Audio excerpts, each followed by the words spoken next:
Hola, ¿qué tal? Bienvenidos a Más Cultura. Hoy es un día para hablar de letras y bueno, vamos a hablar también de periodismo y bueno, de la importancia que tienen las letras en el periodismo. Nuestro invitado de hoy es Miguel Molina.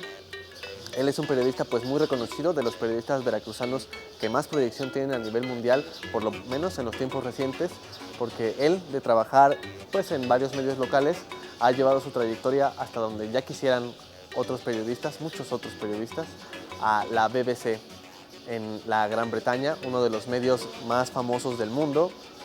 Y bueno, él llegó a la radio, donde mucha gente todavía, a pesar de que ya tiene varios años que no trabaja ahí, todavía lo reconoce como la voz de la BBC. Vamos a hablar un poquitito sobre a qué se dedica últimamente y bueno, más bien él nos va a hacer algunas recomendaciones para la gente que se dedica al periodismo y bueno, ustedes podrán detectarlo si es que consumen habitualmente la información de periódicos, noticieros, etcétera, pues sin duda van a poder apreciar de lo que nos va a hablar Miguel Molina. Así que quédense con nosotros aquí en Más Cultura.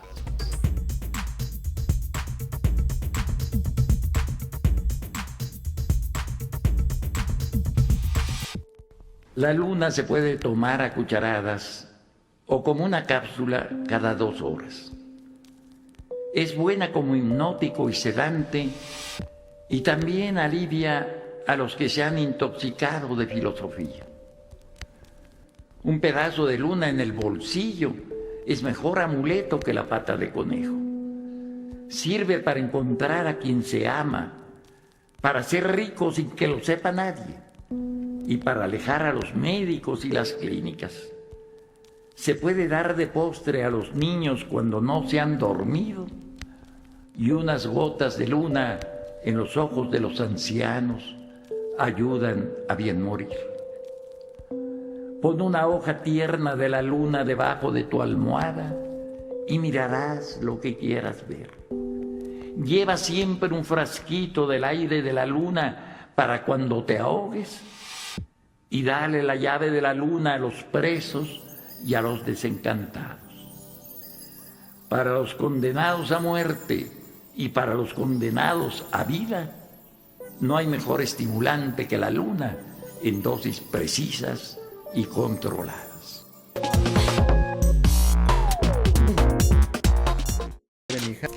Ahorita es en su auto por odio religioso. De su rol como enviado a estos 3 puntos de hacer Arafat. El escritor y poeta colombiano Álvaro Mutis. The Nobel Prize in Literature for 2013. Estamos en Más Cultura platicando sobre palabra. Una palabra que primero es expresada, después se puede inmortalizar a través de la grafía, pero sirven para crear o recrear el mundo. ¿Y quién mejor para explicarnos eso que Miguel Molina? Ya te preocupé, Miguel. Como diría Raúl Hernández Viveros, me da Ya miedo, me dio miedo. ya me dio miedo. Pero no hay nada para quitarnos el miedo, así es que vámonos a la palabra. Miguel, tú eres un periodista con una trayectoria respetada y respetable. ¿Qué es la censura para ti? Uy, yo no la he conocido, pero la he visto en otras partes. Creo que... ¿Nunca te han censurado, Miguel? No, Bien. ni aquí ni en otras partes. Ha habido, sí, conversaciones sobre proyectos periodísticos o sobre notas que estaba trabajando, en las que he podido ver que tal vez mi enfoque periodístico no era el adecuado. Porque finalmente, tanto el escritor, llamémosle el escritor para diferenciarlo del periodista, tanto el escritor como el periodista sufren, o como el presentador de televisión, sufren el rigor de alguien que está allá, alguien que no se ve, el editor o el productor. Y es que ese editor o ese productor son el segundo par de ojos que por su distancia del texto o del material grabado pueden ver las cosas desde una perspectiva distinta. No hay padre que tenga hijos feos ni escritor que tenga textos malos. Es la verdad. Como poeta yo he escrito versos siniestros y digo, no, es que esta es una cosa muy bonita, se oye muy bien. Hasta que alguien viene y me dice, a ver, siéntate, vamos a leerlo en voz alta, escúchalo. Y lo escucho y descubro que efectivamente era algo siniestro. Entonces, obviamente sí hay la censura que te dice, no tocarás, no hablarás de esto. Y sí la he visto, no la he padecido. Y me parece particularmente siniestra en nuestro tiempo porque finalmente la palabra que nos hace libres no se puede expresar. Y con el hecho de que no se pueda expresar lo que uno quiere expresar, no necesariamente decir por decir, entrar al cine y decir se está quemando el cine y provocar una catástrofe o están matando niños, etcétera, no. Expresar cuando se tiene intención de expresar una idea, Claro. más allá del hecho fortuito. Se me hace lamentable porque cuando se impide a alguien expresar algo en esos términos, algo muere en nosotros como sociedad, como raza, como género. Pero además, algo inquieta porque el hecho de la censura implica o indica expresamente que alguien allá tiene miedo, tiene algo que ocultar. Por desgracia, generalmente quien tiene miedo y quien tiene algo que ocultar y recurre a silenciar las voces es alguien que tiene el poder político o económico y por lo tanto puede quedar impune. Eso es muy serio, eso es muy serio. Y eso no sucede solamente en los países de nuestra América. He estado leyendo cosas recientes que han pasado en Estados Unidos, en organizaciones tan serias y tan prestigiadas como PBS, que es el sistema de radio y televisión pública de Estados Unidos, que han tenido problemas porque han silenciado voces y trabajos para no molestar a algunos de las personas que donan dinero para permitir el funcionamiento de esos medios. Lo he visto en otras partes. Cierto, en nuestra América se ha visto con mayor intensidad, tal vez un mayor número de veces, y por desgracia en fechas recientes, ¿no? Pero es una realidad con la que hay que vivir y nuestro trabajo es ver por qué hay alguien que quiere callar eso y encontrar la manera de expresarlo. Siempre hay una manera de expresarlo. Y hablábamos de las herramientas como la Internet. La Internet ya nos permite publicar lo que sea sin el límite del espacio, ¿no? Claro. El límite geográfico. Entonces, tal vez la Internet nos permite eludir la censura hasta cierto punto, que lo ha permitido en algunos países donde la censura oficial era muy rígida, como Cuba, por ejemplo. Ya hay espacios que se han ido abriendo, algunos sospechosos y otros no, pero hay espacios que se han ido abriendo.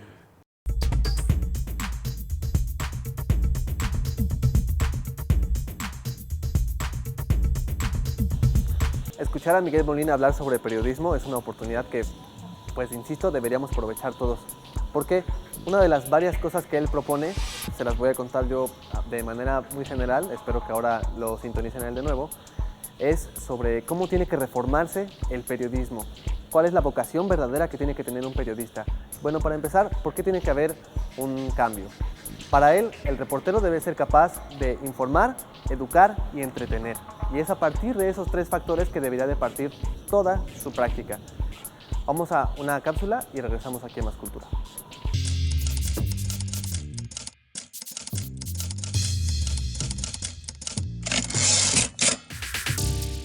Reconocido y admirado periodista, escritor, historiador y ensayista, Autor de culto, de mirada lúcida y voz de narrador. Peculiar, tierno, irónico, observador detallista. Profundamente político, casi filosófico. Auténtico animal de la comunicación y máximo exponente de la crónica internacional en esta última mitad del siglo XX. En su dilatada y absolutamente intensa carrera periodística, fue testigo y principal informador, entre otros hechos, de la llegada de la descolonización y la consiguiente independencia del tercer mundo, el golpe de Estado en Chile o la revolución en Irán.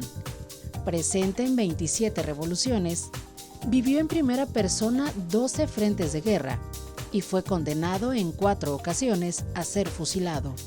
Un auténtico periodista de vocación, honesto, comprometido, arriesgado, audaz, un curioso insaciable, un maestro para muchos, ejemplo para casi todos, referente para el desgraciadamente perdido periodismo actual.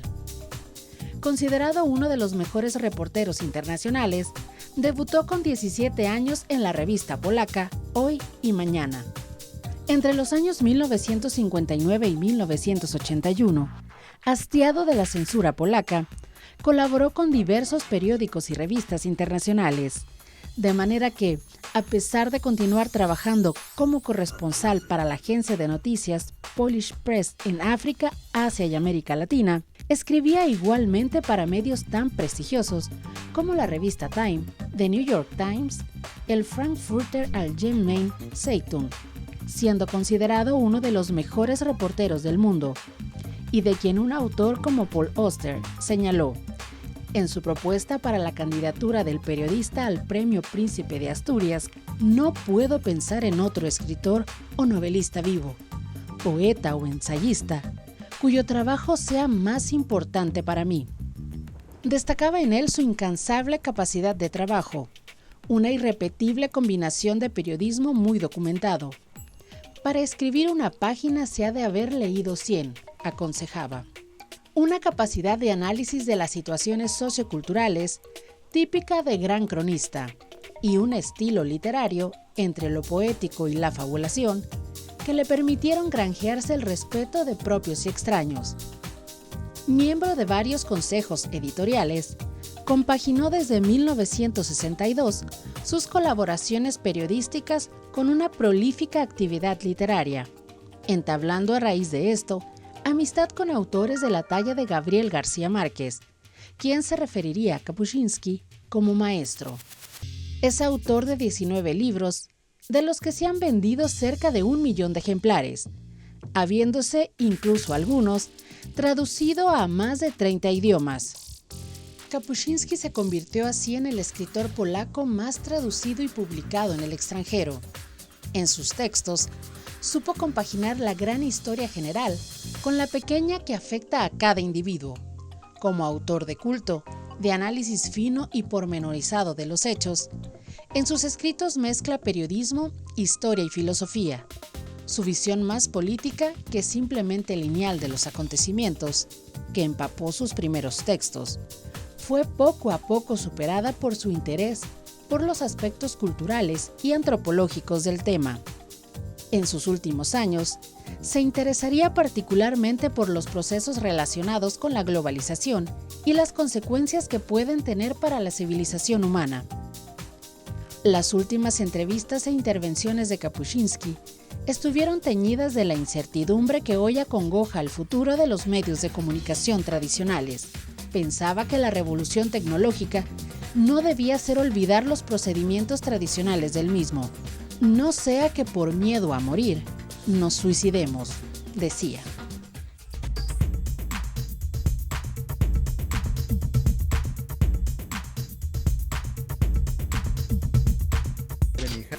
Cohetes en su auto, por odio religioso.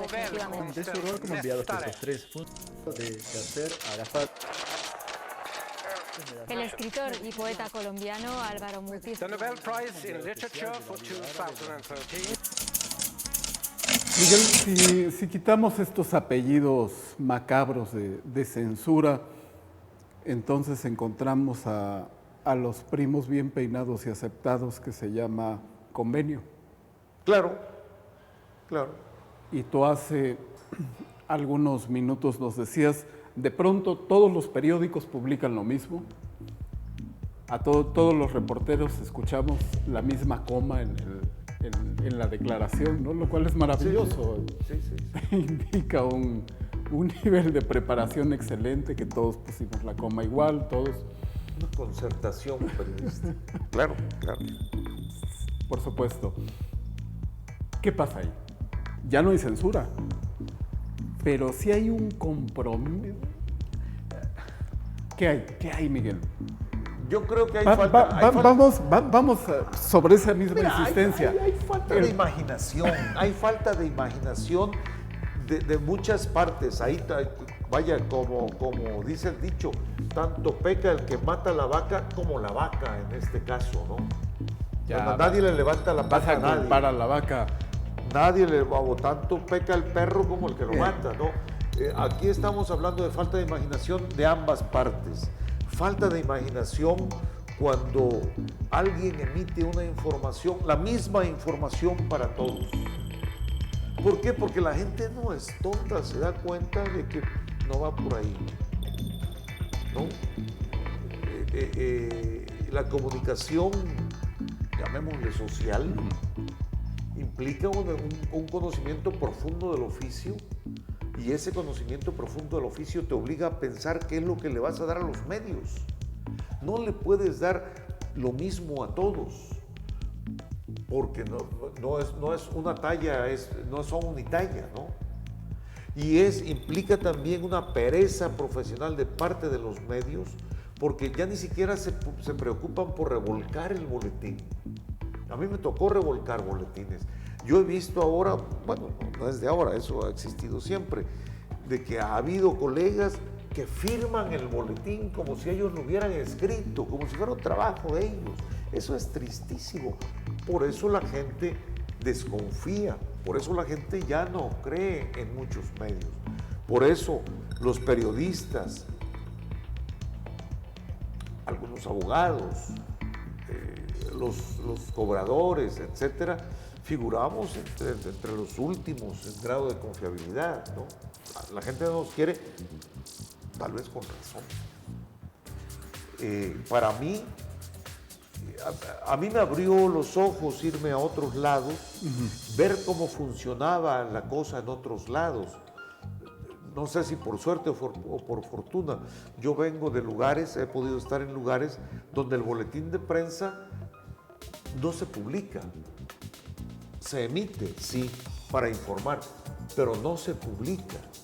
Me tocó asesorar a la Cámara Mexicana de Comercio en Londres, sí, y habían ellos contratado a una empresa mexicana que estaba preocupadísima porque ningún periódico, ninguna estación de radio o canal de televisión de Londres había publicado sus boletines de prensa.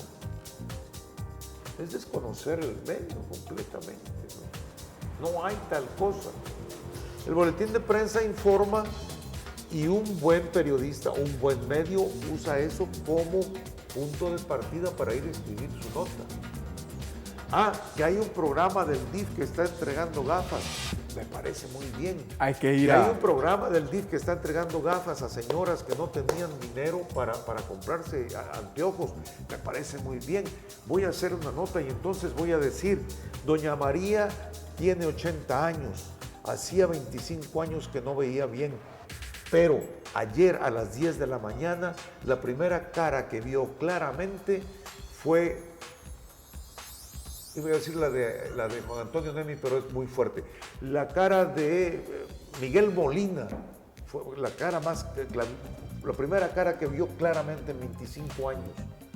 Y entonces ya le estás dando a ese público que te lee, le estás dando una historia humana, porque el gobierno no es acerca de lo que hace el gobierno es acerca de cómo la gente se beneficia con los actos de ese gobierno.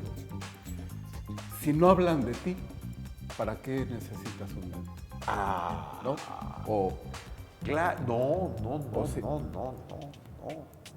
No. Yo creo que es al revés. Entre menos muestres tu mano, más van a hablar de ti. Claro, porque a la gente vale. Estábamos hablando de las revistitas estas o de los comentaristas que pasan 3 horas hablando de que la actriz se divorció de no sé quién y de no sé cuánto. Lo estoy planteando mal, Miguel. Lo estoy planteando. ¿Cómo? Ya me di cuenta de mi error. Tú nos cuentas que a partir de un boletín sí se pueden hacer Claro. 506 historias.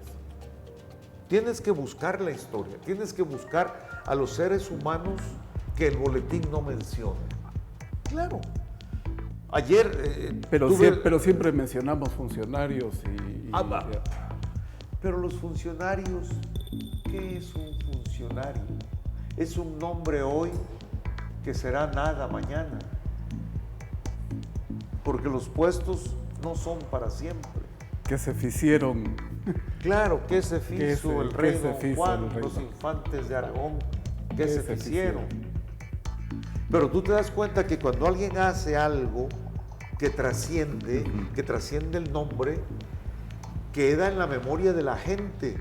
Miguel Molina, muchísimas gracias por acceder a compartirnos tu tiempo. Gracias. En todas las redacciones que se valga recordar, comenzando con la de Don Froilán, Escuela y Casa Editorial, siempre había escuchado hablar muy bien de ti. Es un placer Hombre, qué bueno. entrevistarte, Gracias. charlar contigo en esta Muchas ocasión. gracias. Al contrario, gracias, porque además fui uno de los fundadores de Canal 4 Más. Aunque no aparezco en las biografías, ahí estuve. Gracias. Es de los veracruzanos. Esto es Más Cultura de los veracruzanos. Aquí están y ellos son los que hablan. Continuamos.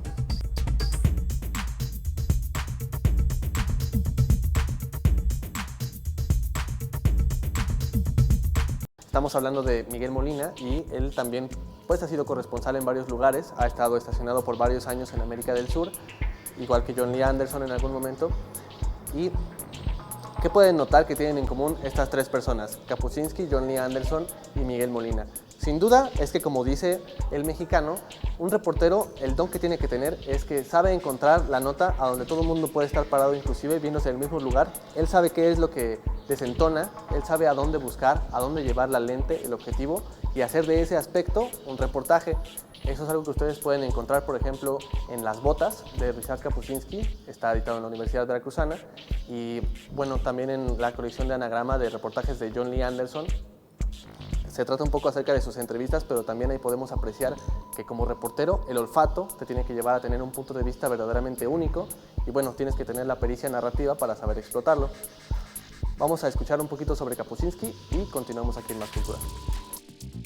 Las Botas es la obra ideal para todo lector que desee emprender un viaje por el reportaje y la crónica.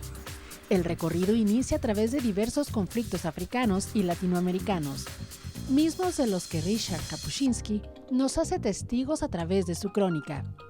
El título original, La Guerra del Fútbol, se debe al reportaje sobre el conflicto armado que surgió entre Honduras y El Salvador, a partir de un partido de fútbol entre las selecciones de ambos países. Cambiar el título de La Guerra del Fútbol para su publicación en español fue idea del propio Sergio Galindo. Esto debido a la significación de dominio militar que tienen arraigadas las botas en África y América Latina.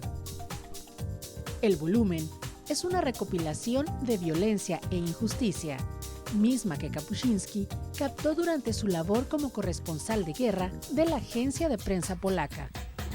Estas experiencias quedaron guardadas como crónicas, fotografías y reportajes que enganchan al lector por la contemporaneidad de los casos que expone y la mirada crítica, propia de un reportero, con que son ofrecidas a sus lectores. Mirada que es capaz de identificar cuando ocurre un momento histórico y, sobre todo, sus posibles consecuencias. Kapuscinski era corresponsal en Latinoamérica, cuando fue testigo del conflicto que dio nombre a su obra. La guerra del fútbol estalló en un clima de guerrillas y golpes de Estado, como defensa de los grandes terratenientes salvadoreños, que temían la inmigración hondureña. Ellos consideraban agentes de Castro a los campesinos hondureños, creían que se internaban en El Salvador para dar inicio a la revolución. Decir que Kapuscinski es escritor además de reportero es completamente cierto. En Las Botas es posible apreciar varios de los géneros literarios en los que trabajó alrededor de su vida. Estos convergen y encuentran su lugar en el total de la obra del polaco. Publicada recientemente su segunda edición por la editorial de la Universidad Veracruzana, Las Botas, además de tener una narración impecable, consigue mantener al lector al borde de la más grande indignación o la más sincera carcajada. Cada relato está repleto de lecciones de vida que marcan a quien decide explorar el mundo desde la mirada crítica de un reportero. Las Botas es la obra ideal para todo lector que desee emprender un viaje por el reportaje y la crónica. Hemos estado charlando sobre periodismo, afortunadamente pudimos gozar de la compañía de Miguel Molina y bueno, espero que a todos se nos hayan quedado muchas lecciones, incluso si no somos reporteros o corresponsales, etcétera. Esto nos incumbe mucho como público. ¿Por qué? Porque nos podemos enseñar a tener un consumo crítico, a saber a quién le damos el privilegio de entrar a nuestra casa, de sentarse en nuestra mesa, a decirnos de qué va el mundo, a decirnos cómo va, sobre todo si lo estamos escuchando de un profesional, como es el caso de Miguel Molina. Es importante, por supuesto, resaltar el caso de las redes sociales, pero con todo y esto, esta especie de vacas sagradas que mencionábamos en un principio, en ocasiones vale la pena tomarlas en cuenta de todos modos, porque hay gente que ya ha alcanzado el estrellato, pero que se sigue esforzando, que sigue sudando por obtener la noticia, y bueno, además hay medios que vale la pena tener siempre en mente, muchos de ellos mexicanos, afortunadamente, pero también en el extranjero, y que hablan de América Latina, y su punto de vista usualmente es bastante bueno. Así que échenle un ojo. Esto fue Más Cultura, nos vemos la próxima.